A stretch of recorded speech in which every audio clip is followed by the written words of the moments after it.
गाड़ियों का बीमा कराना धारा 140 मोटर व्हीकल एक्ट के तहत अनिवार्य है। ये बात ज़्यादातर लोग जानते हैं। लेकिन यहाँ पर एक इम्पॉर्टेंट बात ये है जो मैं आपको बताने जा रहा हूँ।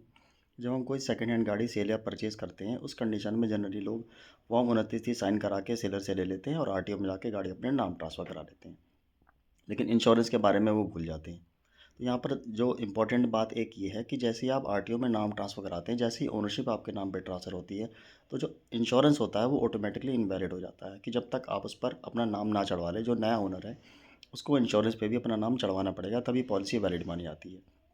अदरवाइज़ इन बिटवीन अगर आरटीओ से नाम ट्रांसफ़र हो जाता है और उस गाड़ी से कोई एक्सीडेंट हो जाता है, किसी की डेथ हो जाती है, किसी की डिसेबिलिटी हो जाती है या किसी की इंजरी हो जाती है, तो सोल रिस्पॉन्सिबल उसका ओनर और ड्राइवर ही होंगे। इंश्योरेंस कंपनी किसी भी तरीके का कोई भी भुगतान नहीं करेगी, क्योंकि जो इंश्योरेंस हुआ था वो प्रीवियस ओनर के थ्रू हुआ था और जो कॉन्ट्रैक्ट था वो उसी ने कराया था और नए ओनर की इंश्योरेंस कंपनी को किसी प्रकार की कोई जानकारी नहीं है, तो वो भुगतान नहीं करेगी और आपका जो क्लेम है वो रिजेक्ट हो जाएगा।